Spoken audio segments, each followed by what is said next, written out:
Right people, welcome back to another YouTube video. So today is a complete step-by-step guide on how to start your fitness and gym journey and actually stay consistent and make the progress that you want to make.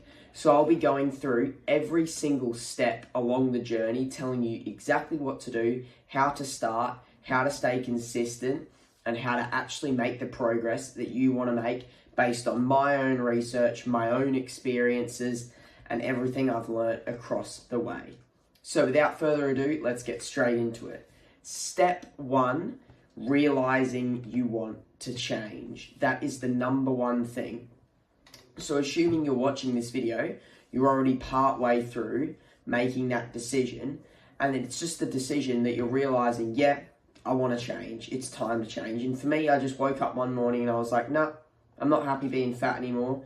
Could be the same if you're skinny. No, I'm just done being skinny. I'm done being victim weight.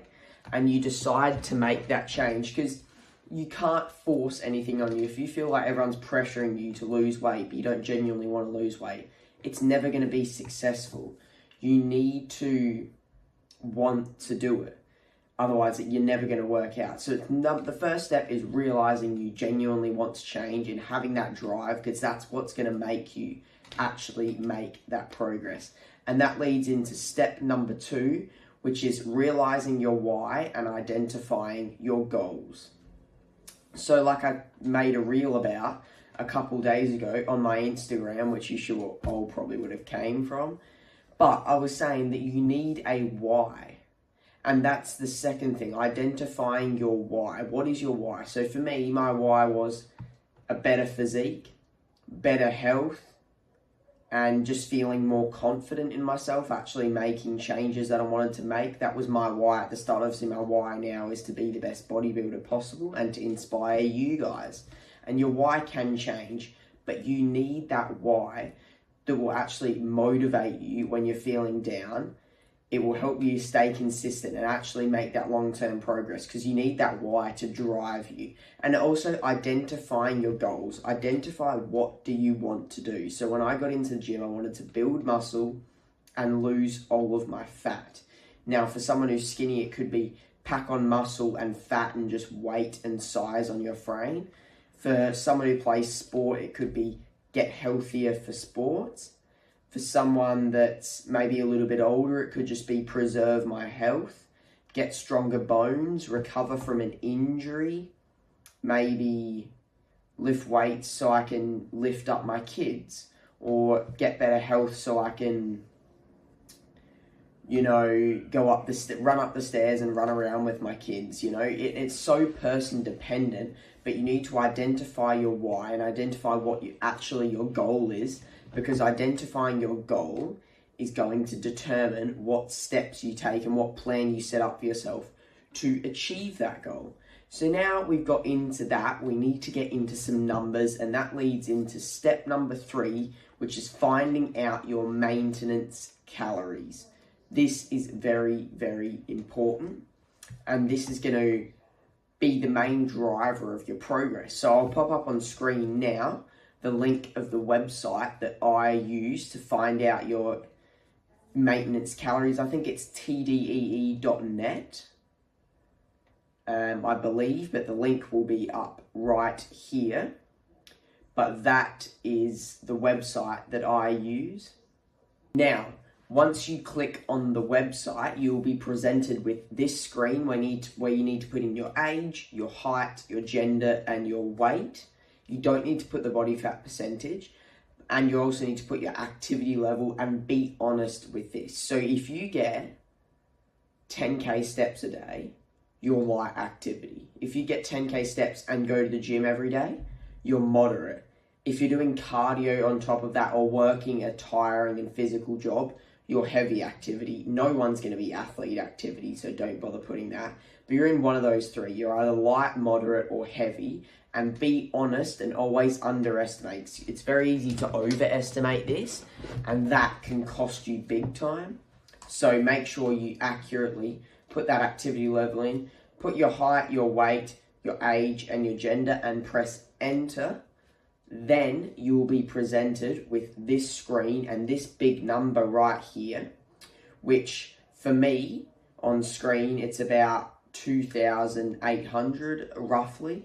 I'm not quite sure what it is, but on screen is my maintenance calories, and that is the calories that if I ate that, I would maintain this current body fat percentage. Another reel that I touched on was the biggest lie in the fitness industry being calories in, calories out is the only thing that matters.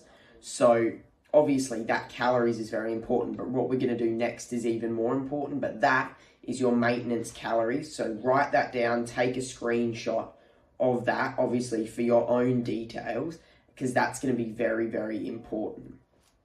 Then, number 4, structuring your macros and calories for your goals. This is the big one here. So obviously it's going to be very person dependent for what your goals are, but nutrition is such a big part of it. So let's take, for instance, me right now. That is my maintenance calories. So here is how I would structure my macros and my calories, considering that my goal right now is to keep body fat as low as possible and try and really improve training performance and put on as much muscle as possible. So if I was doing that, I would put myself in a 100 to 200 calorie surplus. So I would add 200 calories to that amount. Then what I would do is you get then to find out your macros. I would first look at my body weight. So my pounds is I'm about 168 pounds. So what I would do is I would need to eat around 170 grams of protein. So then what I would do is times 170 times by 4, because there's 4 calories per gram of protein, and then deduct that from that overall calorie intake, which is my maintenance, plus my 200 surplus. Then I would find out my fats. Now, generally for most people, I'd recommend if you're on the lower body weight, like 50 kilos, maybe 40, 50 grams of fat. If you are higher at like 100, maybe 80 fat, it's going to be very person dependent, and it's just going to have to work out what you need to function hormone wise. And obviously when you're dieting, you will need to pull down fats because they are higher calories per gram. But for me, I need around 50 grams of fat. So I will times 50 by 9 and subtract that from the calories. And then what I will do is divide the rest of that number by 4, and that is my amount of carbs. Now, the carbs are very, very important. But that is how I would structure my macros and my calories. So if you're trying to lose weight, say you were obese like I was, you deduct by 800 from that maintenance because you're really trying to lose weight. Then what you do is you deduct your protein and your fats, and then whatever calories you've got you put towards carbs, and that's generally the structure for how you structure your macros. You calculate your proteins, that's very important, that stays the same. Calculate your fats, that varies slightly, but then the carbs is the big one that goes down when you're losing fat and goes up when you're trying to gain weight and gain size. And it's not because carbs are bad, but it's because protein is so essential that you keep at that same level, and so are fats for hormone production and then growth and repair. So then carbs vary from that. But then, say you've got a rough estimate for this, because your macros, 1 gram of protein per pound of body weight. Fats, I'd go from 40 to 90. I wouldn't go any higher than 90 based on what your body weight is and what phase you're trying to do, whether you're trying to diet down or bulk up. But I wouldn't go lower than 40 grams or higher than 90 grams. And then 1 gram of protein per pound of body weight. But for calories, if you're trying to lose fat and you're obese, I'd do a negative 800 calories. So I'd do an 800 calorie deficit, so take 800 off the maintenance. If I was trying to lose a little bit of fat but still build muscle, I'd take 400 calories off my maintenance. If I was trying to body recomp, where it's slightly lose a little bit of fat but really gain muscle, I'd take off 200 calories. If I was just looking to main gain, add a little bit of size, not change my body fat, I'd keep it where it is. If I was trying to lean bulk, so put on maybe a tiny bit of body fat but quite a bit of muscle, I'd add 200. And then if I was trying to full-fledged bulk, I was really skinny, I'm victim weight, I'm trying to put on fat, muscle, size, and just weight on the frame, I'd do a 500 to maybe 800 surplus if you're really, really underweight, but I would never go higher than 800 surplus.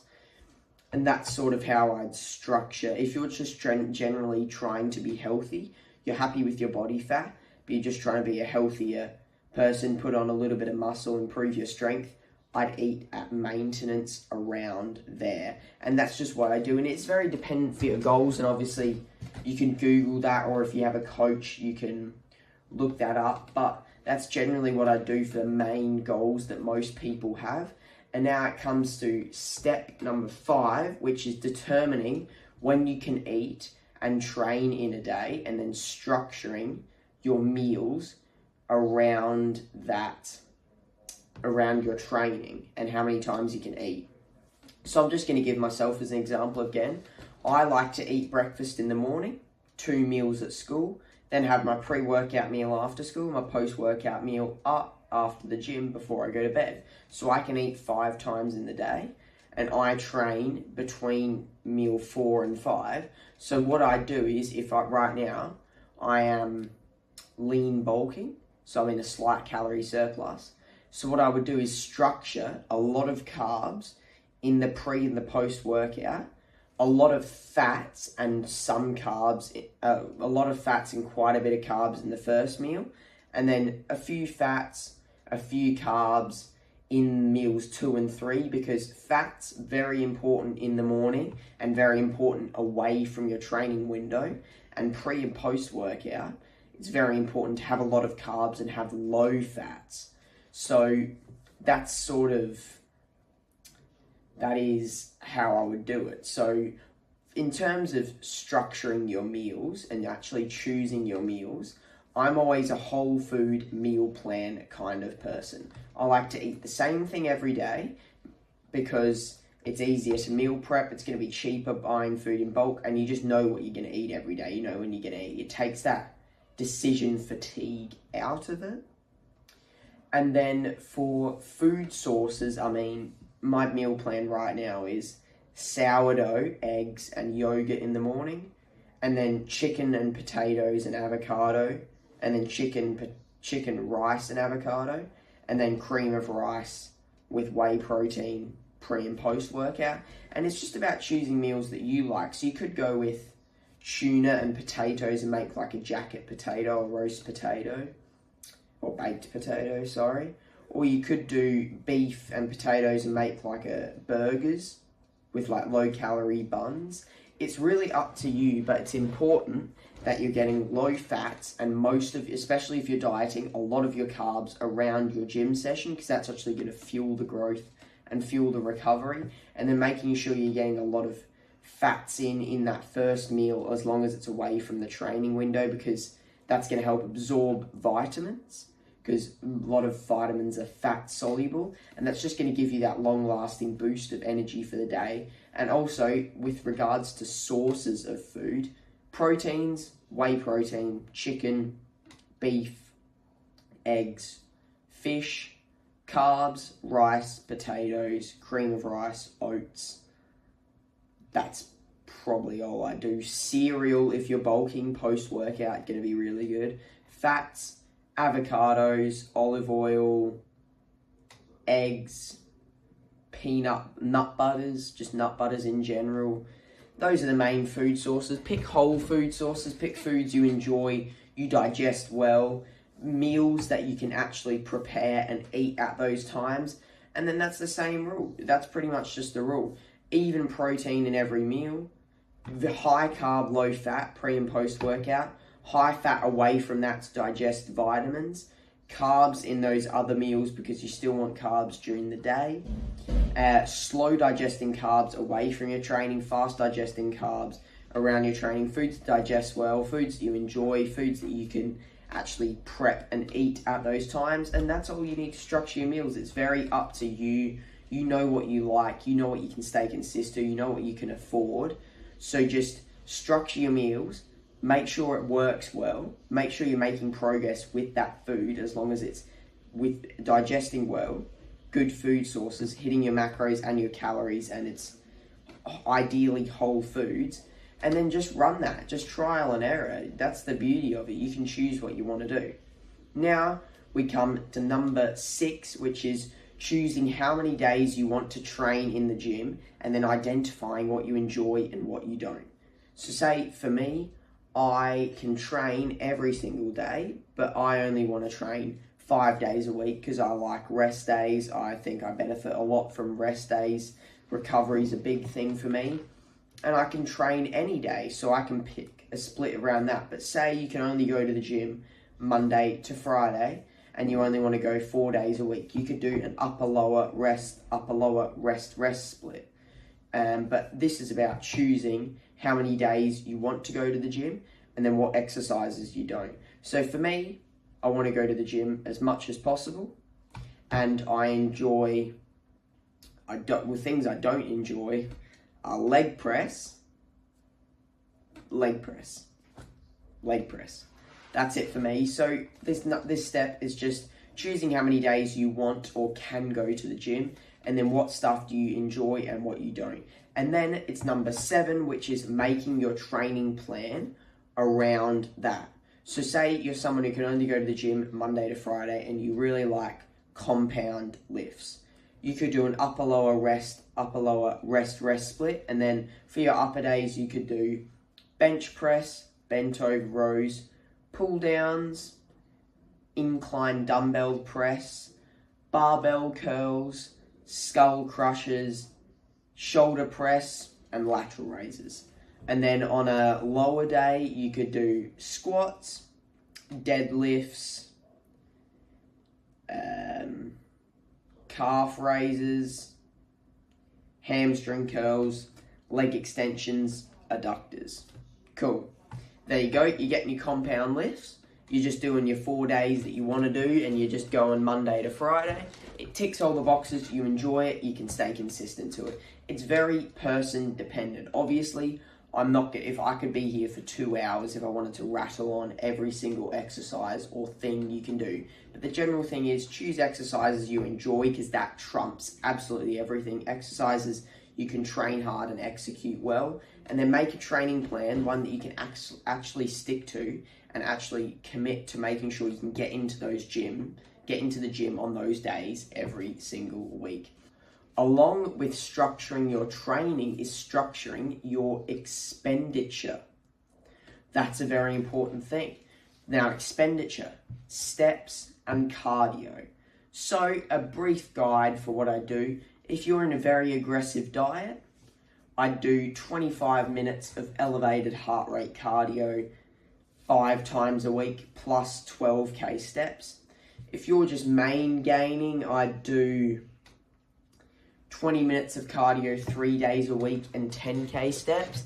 And then if I'm bulking, I just do, if you're really trying to gain weight, just do 10k steps, no cardio. If you're lean bulking, I keep cardio in at about 20 minutes twice a week plus still 10k steps. I'd recommend at least 10k steps for absolutely everyone. The health benefits are really, really big. And obviously cardio, if you're in a diet, it's going to be great to burn extra calories. And if not, and if you're really trying to focus on health, it's going to be great for heart health, improving longevity, improving your cardiovascular fitness. It's got so many benefits. But that's a brief guide for steps, 10k minimum, ride them up to even 15 if you're really an aggressive diet. Cardio, it's not entirely necessary, but if you want to do it in a diet to burn extra calories, 25 minutes, 5 times a week, cross trainer, Stairmaster, incline treadmill, whatever you can get your heart rate up on. And then when you're bulking, I just at 10k steps, because you still need some expenditure. But obviously the focus is getting that body weight up and not burning as many calories. But that's sort of how I'd structure expenditure. Again, it's very dependent for your goals, so identify what your goals are. If they're trying to improve cardio fitness, then obviously do a bigger, heftier focus on cardio. And then if it's just about bulking, then you don't really need to focus too much on cardio. Just do it for the keeping your health in check benefits, because obviously when you're bulking, we're not trying to get massively fat and fuck your health up. But that's a little overview on expenditure. Now, number 8, mapping out a timeline.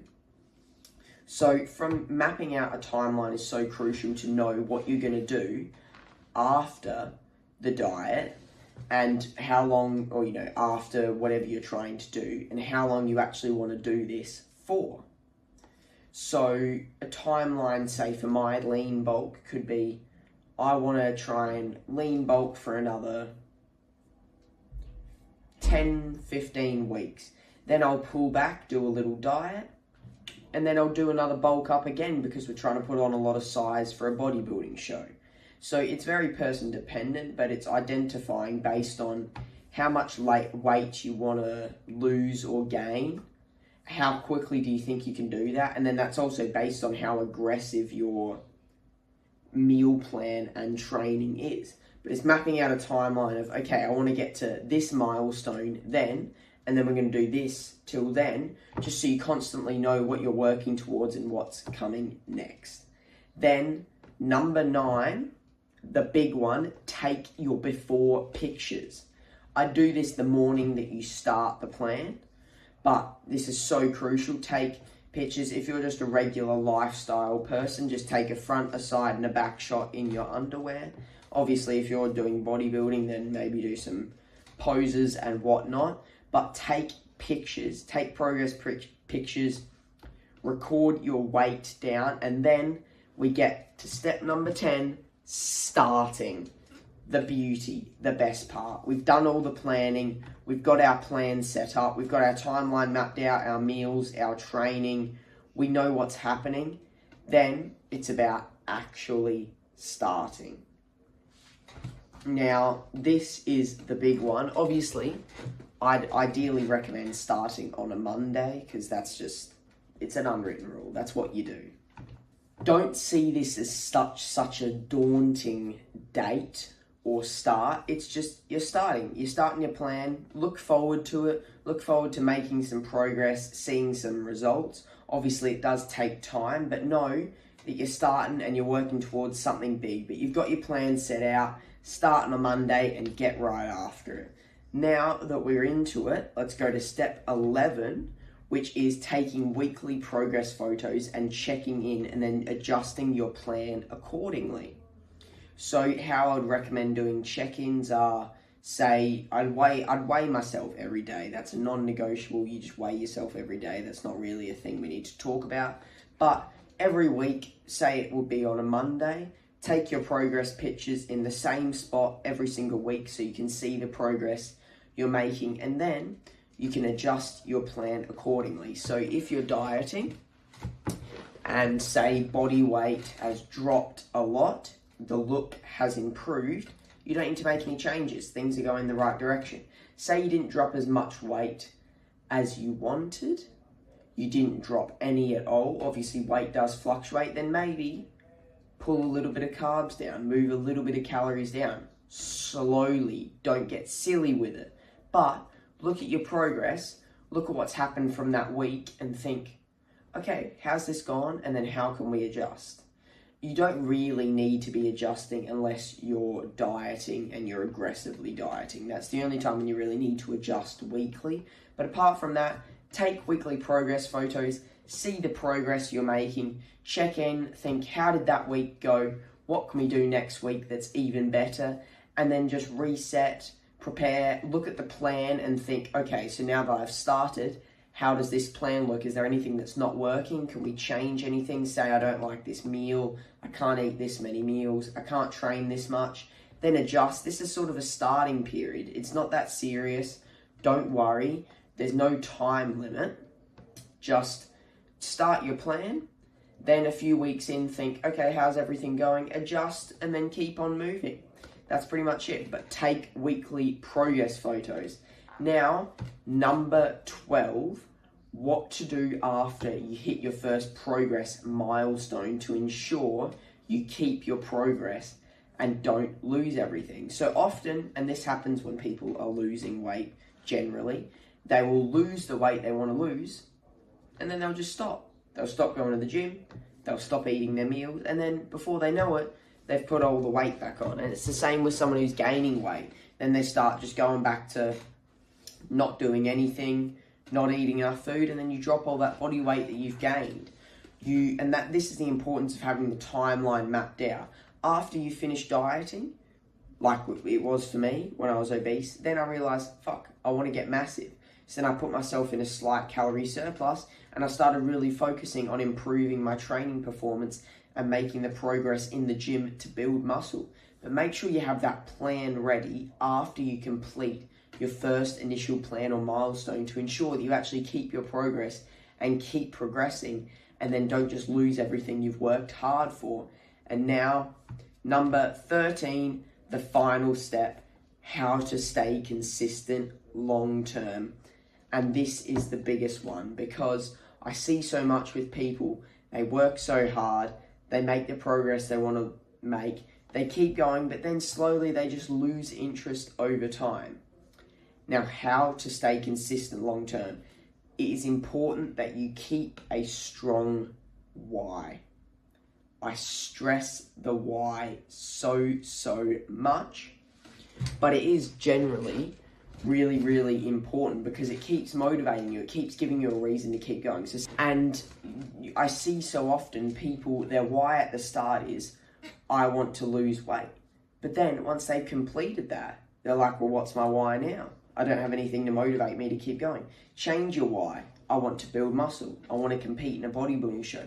Constantly keep updating that why, because that is what is going to motivate you to keep on going and constantly make progress. And just make sure that you're fucking loving the process. Don't try and be Mr. Optimal if you hate it. Do what you love. Do what you can stay consistent to. Do what you know makes progress for you, no matter what phase you're in, and then just enjoy the process. This physique development and working towards your goals, it's meant to be fun. It's a long, fun process. So just enjoy that. And then if you enjoy it, no matter what you're doing, and you're constantly having a goal you're updated to, that is going to keep you consistent long term. And there we have it. That is how to, and that is your complete step-by-step guide to setting up a plan and actually reaching your fitness goals. It's a pretty brief overview. Obviously, there's a lot of nuances you can go into based on what your goals are, but that's just a basic guide for everything, how I would structure my plan, how I'd get started, how I would reach my first milestone, and how I would keep going after that and into the future. I hope that helped. I hope you enjoyed that video. Let me know down below in the comments if that helped. Comment down below progress if you've made it this far into the video. And I wish you all the best of luck reaching your fitness goals, and I hope this guide has given you a little bit of help or a little bit of a head start or a guide or a little shift on where to start in making your plan and actually hitting your fitness goals. But the most important thing is realizing you want to start, identifying your why, setting up a good plan that you fucking love, and then getting after it, because that is the beauty. You're here, you're blessed, you get to do this. So I wish you all the best of luck. Comment down below any ideas for more videos. Comment down below ideas for my UK trip. I hope you enjoyed this video. I hope it gave you some helpful insights. As always, comment down below any ideas for content for the UK or for anything. Give me any feedback on how the videos are or anything. Any sort of engagement is greatly appreciated. Hit that subscribe button. I hope you enjoyed. That's all from Callum Shreds. I'll catch you soon.